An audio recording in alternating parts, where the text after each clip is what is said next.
புதுவையில் ரவுடி தெஸ்தான் உறவினரை மிரட்டி பணம் பறிக்க முயற்சித்த ரவுடி மர்டர் மணிகண்டனின் கூட்டாளிகள் மூவரை போலீசார் கைது செய்து 1,70,000 ரூபாய் பணத்தை பறிமுதல் செய்தனர். புதுச்சேரி ரெட்டியார்பாளையம் போலீசார் நேற்று முன்தினம் மதியம் ரோந்து சென்றனர்.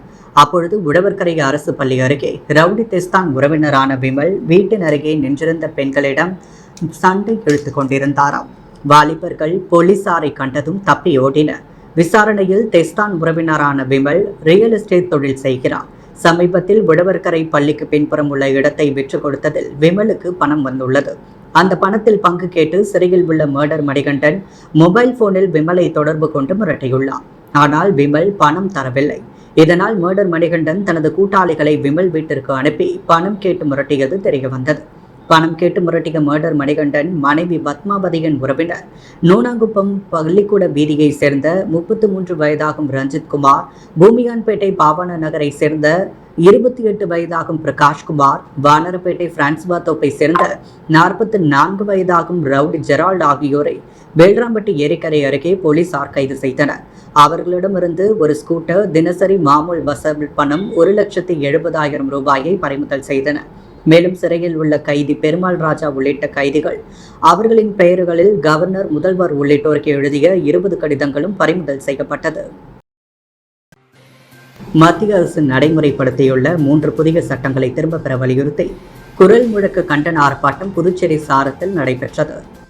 பேச்சுரிமை எழுத்திறமைக்கு எதிராக சமஸ்கிருத பெயரில் மத்திய அரசு நடைமுறைப்படுத்தியுள்ள 3 புதிய சட்டங்களை திரும்பப் பெற வேண்டும், 3 புதிய சட்டங்களையும் புதுச்சேரியில் அமல்படுத்தக்கூடாது என்பதை வலியுறுத்தி குரல் முழக்க கண்டன ஆர்ப்பாட்டம் சாரம் ஜீவா சிலை அருகே நடைபெற்றது. நுகர்வோர் பாதுகாப்பு இயக்க பொதுச் செயலாளர் முருகானந்தம் தலைமையில் நடைபெற்ற குரல் முழக்க கண்டன ஆர்ப்பாட்டத்தில் சுமார் 20க்கும் மேற்பட்ட பொதுநல அமைப்பினர்கள் கலந்து கொண்டு கோரிக்கைகளை வலியுறுத்தி கண்டன கோஷங்களை எழுப்பினர். இதுகுறித்து வழக்கறிஞர் மோகன் கூறும்பொழுது, நாடாளுமன்றத்தில் விவாதங்கள் இல்லாமல் சட்டவிரோதமாக சமஸ்கிருத மொழியில் நடைமுறைப்படுத்தப்பட்டுள்ள 3 புதிய சட்டங்கள் பேச்சுரிமைக்கு எதிரானது. இதனை மத்திய அரசு உடனடியாக திரும்பப் பெற வேண்டும் என அவர் வலியுறுத்தினார். அனைத்து சாராய வியாபாரிகளையும் அழைத்து குண்டர் சட்டத்தில் கைது செய்வோம் என போலீசார் மிரட்டுவதாக கூறி சாராயக்கடை உரிமையாளர்கள் தங்கள் கடைகளின் உரிமத்தை கலால்துறை ஆணையரிடம் சரண்டர் செய்ததால் பரபரப்பு நிலவியது. புதுச்சேரி மேற்கு எஸ்பி அலுவலகத்தில் சாராயக்கடை உரிமையாளர்கள் ஆலோசனை கூட்டம் முன்தினம் நடைபெற்றது. எஸ்பி வம்சிதர் ரெட்டி தலைமை தாங்கினார். மேற்கு சரகத்திற்குட்பட்ட சாராயக்கடை உரிமையாளர்கள் பங்கேற்றனர். உரிமையாளர்கள் அமர இருக்கை ஏற்பாடு செய்யப்படவில்லை. நிற்க வைத்து ஆலோசனை கூட்டம் நடைபெற்றது. அளவிற்கு அதிகமாக சாராயம் விற்றாலும் இரவு 10 மணியை தாண்டி விற்பனை நடந்தாலும் தமிழகத்திற்கு யாரேனும் சாராயம் கடத்தி சென்று அங்கு வழக்கில் சிக்கினால் அவர்களுக்கு சாராயம் விற்ற கடை உரிமையாளர் மீது குண்டாஸ் வழக்கு பதிவு செய்வோம் என எச்சரித்தார். இதனால் அதிருப்தி அடைந்த சாராயக்கடை உரிமையாளர்கள் நேற்று கலால்துறை துணை ஆணையர் மேத்யூ பிரான்சிஸை சந்தித்தனர். அப்பொழுது அரசு நடத்தும் ஏலத்தில் பங்கேற்று பல கோடி மதிப்புள்ள சொத்துக்களை அடமானம் வைத்து முதலீடு செய்து அரசின் விதிமுறைப்படி சாராய விற்பனை செய்கிறோம். ஆனால் போலீசார் தங்களை குற்றவாளிகள் போல் நடத்துவதை கண்டித்து சாராயக்கடை லைசன்ஸ்களை சரண்டர் செய்வதாக கடிதம் வழங்கினர். கற்பக விநாயகர் கள்ளுக்கடை சாராயக்கடை உரிமையாளர் சங்கத்தினர் கூறுகையில், கள்ளக்குறிச்சியில் விஷ சாராயம் குடித்து பலர் உயிரிழந்தனர். அதற்கும் புதுச்சேரியில் அரசு சார்பில் சாராயம் கள்ளுக்கடை நடத்துவோருக்கு எந்தவித சம்பந்தமில்லை. அரசு வழங்கும் சாராயம் மட்டுமே விற்பனை செய்யப்படுகிறது. புதுச்சேரியில் பாக்கெட் சாராயம் பல ஆண்டுகளாக நடைமுறையில் உள்ளது. தமிழகத்திற்கு சாராயம் கடத்துவோர் மீது நடவடிக்கை எடுப்பதை தடுக்கவில்லை. ஆனால் அனைத்து சாராய வியாபாரிகளையும் அழைத்து குண்டர் சட்டத்தில் கைது செய்வோம் என போலீசார் மிரட்டுகின்றனர். இதனால் சாராய கடைகளை நடத்த முடியாத நிலை ஏற்பட்டுள்ளது. இதையே சாராயக்கடை லைசன்ஸ்களை சரண்டர் செய்கிறோம் என கூறியுள்ளனர். புதுச்சேரி முதலியார்பேட்டை நயினார் மண்டபம் நாகமுத்து மாரியம்மன் ஆலயத்தில் நடைபெற்ற செடல் திருவிழாவில் ஆயிரக்கணக்கான பக்தர்கள் தங்களது உடலில் அலகு குத்தியும் கார், வேன், லாரி, பேருந்து உள்ளிட்ட கனரக வாகனங்களை எடுத்து நேர்த்திக்கடன் செலுத்தினர். செடல் உற்சவம் மற்றும் தேர்பவனி சிறப்பாக நடைபெற்றது. அலங்கரிக்கப்பட்ட திருத்தேரில் அம்மன் வைக்கப்பட்டு முக்கிய வீதிகளில் வலம் வந்தது. முன்னதாக ஆயிரக்கணக்கான பக்தர்கள் தங்களது உடலில் அலகு குத்தியும் கார், வேன், லாரி, பேருந்து உள்ளிட்ட கனரக வாகனங்களை அலகு குத்தி இழுத்து நேர்த்திக்கடன் செலுத்தினர். இது பக்தர்களை மெய்சிலிர்க்க வைத்தது. கோவிலின் செடல் திருவிழாவையொட்டி புதுச்சேரி கடலூர் சாலையில் போக்குவரத்து மாற்றுப்பாதையில் திருப்பிவிடப்பட்டது.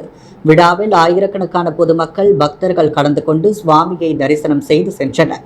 செடல் திருவிழாவையொட்டி ஏராளமான போலீஸ் பாதுகாப்பு பணியில் ஈடுபடுத்தப்பட்டிருந்தனர். புதுச்சேரி புசி வீதியில் பேனர்கள் வைத்தவர்கள் மீது போலீசார் வழக்கு பதிந்து விசாரித்து வருகின்றனர். புதுச்சேரியில் பேனர் தடை சட்டம் அமலில் உள்ளது. ஆனால் தடையை மீறி பேனர் வைப்பவர்கள் மீது மாவட்ட நிர்வாகம் அளிக்கும் புகாரின் பேரில் போலீசார் வழக்கு பதிந்து வருகின்றனர். அதன்படி புதுச்சேரி வடக்கு மாவட்ட சப் கலெக்டர் அர்ஜுன் ராமகிருஷ்ணன் நேற்று முன்தினம் தனது எல்லைக்குட்பட்ட நகர பகுதியில் ரோந்து சென்றார். அப்பொழுது தமிழக வெற்றிக் கழக பொதுச் செயலாளர் புசி ஆனந்த் பிறந்த நாளையொட்டி புசி வீதி முழுவதும் வரிசையாக பல்வேறு மாவட்ட பொறுப்பாளர்கள் சார்பில் பேனர்கள் வைக்கப்பட்டிருந்தது. பேனர்கள் குறித்த புகைப்படத்துடன் சப் கலெக்டர் அர்ஜுன் ராமகிருஷ்ணன் உதியஞ்சாலை காவல் நிலையத்தில் புகார் அளித்தார். போலீசார் புதுச்சேரி திறந்தவெளி அழகு சீர்கெடுத்தல் பிரிவின் கீழ் வழக்கு பதிந்து விசாரித்து வருகின்றனர். புதுச்சேரி துணை சபாநாயகர் ராஜவேலுவின் பிறந்த நாளை முன்னிட்டு மடக்குள விநாயகர் ஆலயத்தில் தங்கத்தேர் இழுத்து சிறப்பு வழிபாடு நடைபெற்றது. புதுச்சேரி நெட்டப்பாக்கம் தொகுதி என்ஆர் காங்கிரஸ் சட்டமன்ற உறுப்பினரும் சட்டப்பேரவை துணைத் தலைவருமான ராஜவேலுவின் பிறந்த நாளை முன்னிட்டு பிரசித்தி பெற்ற ஸ்ரீ மடக்குள விநாயகர் திருக்கோவிலில் அபிஷேக ஆராதனை நடைபெற்று தங்கத்தேர் இழுத்து சிறப்பு வழிபாடு நடைபெற்றது. இந்த தங்கத்தேரை சட்டப்பேரவை துணைத் தலைவர் ராஜவேலு வடம் பிடித்து இழுத்து துவக்கி வைத்தார். தொடர்ந்து பொதுமக்களுக்கு அன்னதானம் வழங்கினார். மேலும் இந்த நிகழ்ச்சியில் நெட்டப்பாக்கம் தொகுதி என்ஆர் காங்கிரஸ் நிர்வாகிகள் திரளாக கலந்து கொண்டு ராஜவேலுவுக்கு பொன்னாடை போற்றி வாழ்த்துக்களை தெரிவித்தனர். இதற்கான ஏற்பாடுகளை ஏரிப்பாக்கம் விஜய் சேது சிறப்பாக செய்திருந்தார். திருநள்ளாறு தர்பார்மன் ஈஸ்வரர் கோவிலில் இந்தியன் ஓவர்சீஸ் வங்கி சார்பில் உண்டிகள் மூலம் காணிக்கை செலுத்தும் திட்டம் துவங்கப்பட்டது. காரைக்கால் மாவட்டம் திருநள்ளாறு பகுதியில் அமைந்துள்ள புகழ்பெற்ற ஸ்ரீ தர்பாரன் ஈஸ்வரர் தேவஸ்தானம் ஸ்ரீ சனி பகவான் ஆலயத்திற்கு சனிக்கிழமைகள் தோறும் ஏராளமான பக்தர்கள் வந்து செல்கின்றனர். கூட்டம் காரணமாக பக்தர்கள் காணிக்கை செலுத்த முடியாத சூழல் இருந்து வந்த நிலையில் காணிக்கையை டிஜிட்டல் வழியில் செலுத்தும் வகையில் இந்தியன் ஓவர்சீஸ் வங்கி சார்பில் உண்டிகள் இன்று திறக்கப்பட்டது. இந்தியன் ஓவர்சீஸ் வங்கி முதன்மை மண்டல மேலாளர் ராகேஷ் வழிகாட்டுதலின்படி பக்தர்களின் வசதிக்காக உண்டிகளை கணேசன் மற்றும் கோவில் செயல் அலுவலர் அருணகிரிநாதன் திறந்து வைத்து பொதுமக்கள் உபயோகத்திற்காக வைக்கப்பட்டுள்ளது. இந்த நிகழ்ச்சியில் திரளான பக்தர்களும் வங்கி அலுவலர்கள் மற்றும் ஆலய நிர்வாகிகள் பணியாளர்களும் கலந்து கொண்டனர். முதற்கட்டமாக வங்கி ஊழியர்கள் மற்றும் கோவில் ஊழியர்கள் QR கோடை ஸ்கேன் செய்து உண்டிகள் மூலம் காணிக்கை செலுத்தினர். வில்லியனூர் தொகுதிக்குட்பட்ட பகுதிகளில் புதிய வீடு கட்டுபவர்களுக்கு கல்வீடு கட்டுவதற்கான முதல் கட்ட தவணை தொகை பெறும் ஆணையினை எதிர்க்கட்சித் தலைவர் சிவா வழங்கினார். புதுச்சேரி அரசு குடிசை மாற்று வாரியம் மூலம் பிரதம மந்திரி வீடு கட்டும் திட்டத்தின் கீழ் வில்லியனூர் தொகுதியை சேர்ந்த பயனாளிகளுக்கு கல்வீடு கட்டுவதற்காக முதல் தவணை தொகையாக 1,20,000 ரூபாய் விகிதம் 42 பயனாளிகளுக்கு 50,40,000 ரூபாய் நிதி உதவி தொகைக்கான அரசாணை வழங்கும் நிகழ்ச்சி வில்லியனூர் சட்டமன்ற உறுப்பினர் அலுவலகத்தில் நடைபெற்றது. இந்த நிகழ்ச்சியில் தொகுதி சட்டமன்ற உறுப்பினரும் எதிர்க்கட்சித் தலைவருமான சிவா பயனாளிகளுக்கு வீடு கட்டுவதற்கான அரசாணை மற்றும் முதல் தவணை தொகைக்கான ஆணையை வழங்கினார். இந்த நிகழ்ச்சியில் குடிசை மாற்று வாரிய முதன்மை செயல் அதிகாரி சுந்தர்ராஜன், உதவி பொறியாளர் ரவி, இளநிலை பொறியாளர் அனில்குமார், திமுக தொகுதி செயலாளர் மணிகண்டன், பொதுக்குழு உறுப்பினர் ராமசாமி, கலை இலக்கிய அணி அமைப்பாளர் சீனு மோகன்தாஸ், வர்த்தக அணி அமைப்பாளர் ரமணன், சிறுபான்மை பிரிவு அமைப்பாளர் ஹாலித், தொழிலாளர் முன்னேற்ற பேரவைத் தலைவர் அங்காளன், ஆதி திராவிட அணி துணைத் தலைவர் கதிரவன், தொகுதி துணை செயலாளர் ஹரிகிருஷ்ணன் மற்றும் ஆகியோர் கலந்து கொண்டனர். புதுச்சேரி புனித பேட்ரிக் முதுநிலை பள்ளியில் பெருந்தலைவர் காமராஜரின் 122வது பிறந்தநாள் விழாவில் பொதுத் தேர்வில் முதல் 3 இடங்களை பிடித்த மாணவ மாணவிகளுக்கு பரிசுகள் வழங்கி பாராட்டப்பட்டது. புதுச்சேரி புனித பேட்ரிக் முதுநிலை பள்ளியில் வழக்கமாக உற்சாகத்துடன் பெருந்தலைவர் காமராஜரின் 122வது பிறந்தநாள் விழா துவக்கப்பள்ளி வளாகத்தில் நடைபெற்றது. நிகழ்ச்சியில் பள்ளியின் முன்னாள் மாணவியும் புதுவை அபிநய தாரகையும் புதுவை கூட்டுறவுத்துறை உதவியாளருமான புனிதா கலந்து கொண்டு பெருந்தலைவர் காமராஜர் குறித்த பேச்சு போட்டிக்கு நடுவராக தலைமை தாங்கி சிறப்புரையாற்றி சிறப்பித்தார். தொடர்ந்து முதுநிலை பள்ளிகள் ரெஜிஸ் வெள்ளி விழா கட்டட வளாகத்தில் நடைபெற்ற விழாவில் பள்ளியின் முன்னாள் மாணவரும் இளைஞர் கழக திலக விருந்தாளரும் இந்திய தபால் துறை உதவியாளருமான வசந்த்குமார் கலந்து கொண்டு காமராஜர் குறித்த கவியரங்கத்திற்கு நடுவராக தலைமை தாங்கி கவியரங்கத்தில் பங்கு பெற்ற மாணவ மாணவிகளுக்கும் 2022-24 கல்வியாண்டுகளில் 10 மற்றும் 12ஆம் வகுப்பு பொதுத் தேர்வுகளில் பள்ளி அளவில் முதல் 3 இடங்களை பிடித்த 19 மாணவ மாணவிகளுக்கு மாணவர்கள் தினத்தை முன்னிட்டு பள்ளியில் நடைபெற்ற பல்வேறு போட்டிகளில் கலந்து கொண்டு வெற்றி பெற்ற 50க்கும் மேற்பட்ட மாணவர்களுக்கு பரிசுகள் வழங்கி மாணவர் தினம் குறித்து சிறப்புரையாற்றினார். மாணவி நிவேதிதா நிகழ்ச்சியை தொகுத்து வழங்க, மாணவி குருப்பிரியா மாணவர் தின உறுதிமொழி ஏற்க, மாணவி அபிநயஸ்ரீ வரவேற்புரை வழங்க மாணவர் அரவிந்தன் நன்றி தெரிவித்தார். புதுச்சேரி லாஸ்பேட்டை உழவர் சந்தை பகுதியில் தடை செய்யப்பட்ட நெகிழி பைகளை விற்பனை செய்த நபரிடம் 42 கிலோ நெகிழி பைகளை நகராட்சி அதிகாரிகள் பறிமுதல் செய்தனர். உழவர்கரை நகராட்சிக்கு உட்பட்ட பகுதிகளில் ஒருமுறை பயன்படுத்தும் நெகிழி பொருட்கள் முற்றிலுமாக தடை செய்யப்பட்டுள்ளது. இதையடுத்து நகராட்சி துப்புரவு ஆய்வாளர் தலைமையில் குழுக்கள் அமைக்கப்பட்டு ஒருமுறை பயன்படுத்தும் நெகிழி பொருட்கள் விற்பனை மற்றும் விநியோகம் செய்யும் கடைகளில் ஆய்வு செய்யப்பட்டு வருகிறது.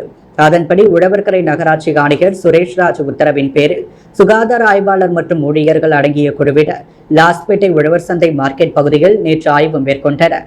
அப்பொழுது ஆட்டோ வாகனத்தில் கடைக்கு தடை செய்யப்பட்ட நெகிழி பைகளை விற்பனை செய்த நபரிடமிருந்து 42 கிலோ நெகிழி பைகளை பறிமுதல் செய்து 3000 ரூபாய் அபராதம் விதிக்கப்பட்டது. ஜூலை மாதம் இதுவரை மட்டுமே 30,550 ரூபாய் அபராதம் விதிக்கப்பட்டுள்ளது. இதுகுறித்து ஆணையர் சுரேஷ்ராஜ், இதுபோன்ற நெகிழி பைகளை வாகனங்களில் வைத்து விற்பனை செய்தால் வாகனம் பறிமுதல் செய்யப்பட்டு கடும் நடவடிக்கை எடுக்கப்படும். மேலும் பொதுமக்கள் கடைக்கு செல்லும் பொழுது துணிப்பைகள் மற்றும் பாத்திரம் எடுத்து செல்ல வேண்டும் என அறிவுறுத்தினார். புதுச்சேரியில் இந்த ஆண்டு தீபாவளிக்கு தற்காலிக பட்டாசு கடை வைக்க விரும்புவோர் விண்ணப்பிக்கலாம் என மாவட்ட ஆட்சியர் குலோத்துங்கன் தெரிவித்துள்ளார். இதுகுறித்து அவர் வெளியிட்டுள்ள செய்திக்குறிப்பில், புதுவை மற்றும் ஏனாம் பகுதிகளில் தற்காலிக பட்டாசு கடை வைக்க விருப்பம் உள்ளவர்கள் பேட்டையன்சத்திரம் வழுதாவூர் சாலைகள் மாவட்ட கலெக்டர் அலுவலகத்தில் வரும் ஆகஸ்ட் 14ஆம் தேதிக்குள் அலுவலக நேரங்களில் விண்ணப்பிக்கலாம். புகைப்படத்துடன் கூடிய பூர்த்தி செய்யப்பட்ட படிவத்துடன் பட்டாசு விற்பனை செய்ய போகும் இடத்தின் வரைபடம் மற்றும் வரைபடத்தில் கடைகள் பட்டாசு வைத்துக் கொள்ளும் அளவு, கடைக்கு செல்வதற்குரிய வழி, சுற்றியுள்ள சாலைகள், கடையை சுற்றி 15 மீட்டர் சுற்றளவில் உள்ள மற்ற கடைகள் பற்றி குறிப்பிட வேண்டும். இத்திட்டத்தின் உரிமை தொடர்பான பத்திரங்கள் மற்றும் சொந்த இடமாக கடையாக இருப்பின் அதற்கு உண்டான பதிவு செய்யப்பட்ட ஆவணங்கள், வாடகை இடமாக கடையாக இருப்பின் வாடகை பத்திரம், பட்டாசு கடை வைக்க உரிமையாளரின் ஆட்சேபனை இல்லை என்ற நோட்டரி பத்திரம், மின் ரசீது, தண்ணீர் ரசீது, முகவரி மற்றும் அடையாள சான்றுகள் ஆகிய ஆவணங்களின் நகல்கள், 3 பிரதிகள், விண்ணப்பதாரரின் புகைப்படம் ஆகியவை விண்ணப்பத்துடன் இணைக்கப்பட வேண்டும். வரும் ஆகஸ்ட் 14ஆம் தேதி மாலை 5:30 மணிக்குள் பெறப்பட்ட விண்ணப்பங்கள் மட்டுமே இந்த ஆண்டு தீபாவளிக்காக பரிசீலனைக்கு ஏற்றுக்கொள்ளப்படும் என தெரிவித்துள்ளார். புதுச்சேரி எம்ஜிஆர் பேரவை சார்பில் பொதுத் தேர்வில் முதல் 3 இடங்களை பிடித்து தேர்ச்சி அடைந்த மாணவ மாணவியருக்கு ஊக்கப்பரிசு வழங்கும் நிகழ்ச்சி நடைபெற்றது. புதுவை பாரதி வீதியில் அமைந்துள்ள புதுச்சேரி எம்ஜிஆர் பேரவை அலுவலகத்தில் இந்த கல்வியாண்டில் 10வது மற்றும் 12ஆம் வகுப்பில் முதல் 3 இடங்களை பிடித்து தேர்ச்சி அடைந்த மாணவ மாணவியருக்கு புதுச்சேரி எம்ஜிஆர் பேரவை சார்பில் ஊக்கப்பரிசு வழங்கும் நிகழ்ச்சி பாரதி வீதியில் உள்ள பேரவையின் அலுவலகத்தில் நடைபெற்றது. மாணவ மாணவியருக்கு சால்வை அணிவிக்கப்பட்டு கேடயம், நட்ராஞ்சுதர் மற்றும் ரொக்க பணமும் வழங்கப்பட்டது. இந்த நிகழ்ச்சியில் எம்ஜிஆர் பேரவையின் தலைவர் சுப்பிரமணியன், செயலாளர் ரத்னகுமார், பொருளாளர் ரங்கநாதன், இணைய செயலாளர் LIC சாம்ராஜ், துணைத் தலைவர் ஜெயராம், பரமேஸ்வரி, வெற்றிவேல், தரணி தேவி உள்ளிட்டோர் கலந்து கொண்டனர். புதுச்சேரி அரசு ஊழியர் சங்கங்களின் சம்மேளனம் சார்பில் பல்வேறு கோரிக்கைகளை வலியுறுத்தி அண்ணா சிலை அருகே கண்டன ஆர்ப்பாட்டம் நடைபெற்றது. மத்திய அரசு ஊழியர் மகா சம்மேளனத்தின் அறைகூவலை ஏற்று புதுவை அரசு ஊழியர் சங்கங்களின் சம்மேளனம் சார்பில் நினைவூட்டல் ஆர்ப்பாட்டம் உதயஞ்சாலை அண்ணா சிலை அருகே நடைபெற்றது. கண்டன ஆர்ப்பாட்டத்திற்கு ரவிச்சந்திரன் தலைமை தாங்க நிர்வாகிகள் பிரேமதாசன், ராமகிருஷ்ணன், கிறிஸ்டோபர், ஆனந்த கணபதி, சிவஞானம், ஞானசேகர், முனுசாமி, செய்தி தொடர்பாளர் கலைமாமணி ஆகியோர் கலந்து கொண்டனர். இந்த ஆர்ப்பாட்டத்தில் 8வது ஊதிய குழுவை அமைக்க வேண்டும், புதிய ஓய்வூதிய திட்டத்தை ரத்து செய்து பழைய ஓய்வூதிய திட்டத்தை அமல்படுத்த வேண்டும், கொரோனாவை காரணம் காட்டி முடக்கி வைத்துள்ள TATRஐ உடனடியாக வழங்க வேண்டும், மத்திய மாநில அரசுகளில் காலியாக உள்ள அனைத்து பதவிகளையும் உடனடியாக நிரப்ப வேண்டும் போன்ற கோரிக்கைகள் வலியுறுத்தி ஆர்ப்பாட்டத்தில் ஈடுபட்டனர். வில்லியனூர் திருவள்ளுவர் நகரில் எழுந்தள்ளியுள்ள ஸ்ரீ சக்தீஸ்வரி மாரியம்மன் ஆலயத்தில் ஊஞ்சல் உற்சவம் சிறப்பாக நடைபெற்றது. வில்லியனூர் திருவள்ளுவர் நகர பகுதியில் எழுந்தள்ளியுள்ள அருள்மிகு ஸ்ரீ சக்தி ஈஸ்வரி மாரியம்மன் ஆலயத்தின் ஆடி திருவிழா சிறப்பாக நடைபெற்றது. இதில் காலை ஆலயத்தில் பால்குட ஊர்வலமும் அபிஷேகமும் நடைபெற்றது. மகா தீபாரதனைகள் காண்பிக்கப்பட்டு சங்கராபரணி நதிக்கரையில் புனித நீர் திரட்டி கரகம் ஜோடிக்கப்பட்டு கரக வீதி உலா நடைபெற்றது.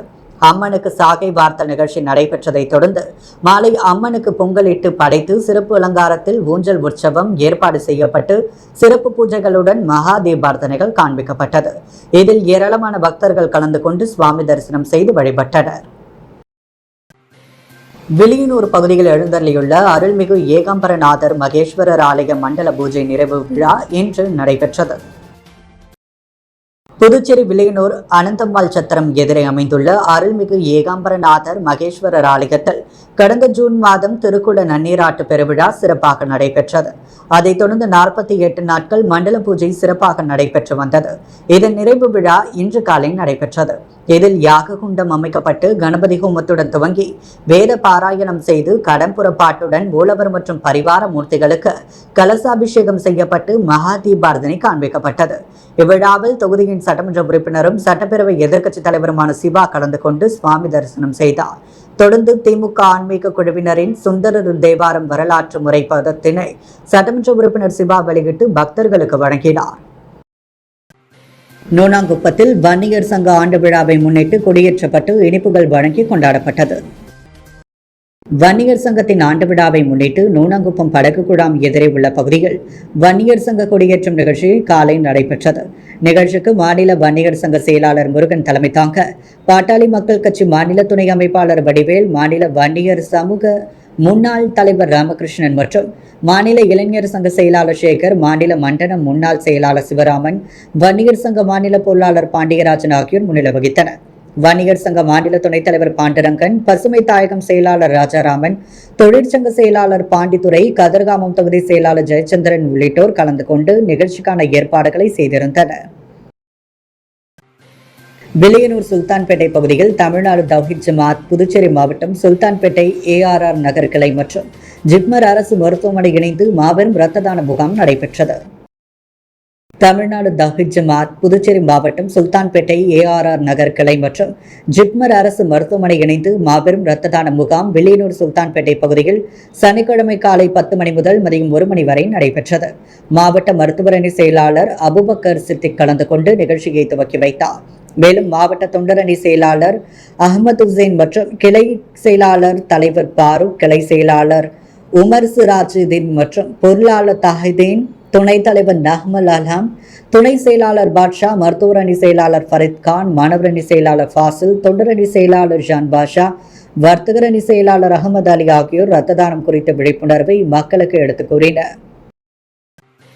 உருவையாறு அருள்மிகு ஸ்ரீ செங்கழுநீர் மாரியம்மன் ஆலயத்தில் நடைபெற்ற செடல் திருவிழாவில் ஏராளமான பக்தர்கள் கலந்து கொண்டு செடல் போட்டு தங்களது நேர்த்திக் கடனை செலுத்தினர்.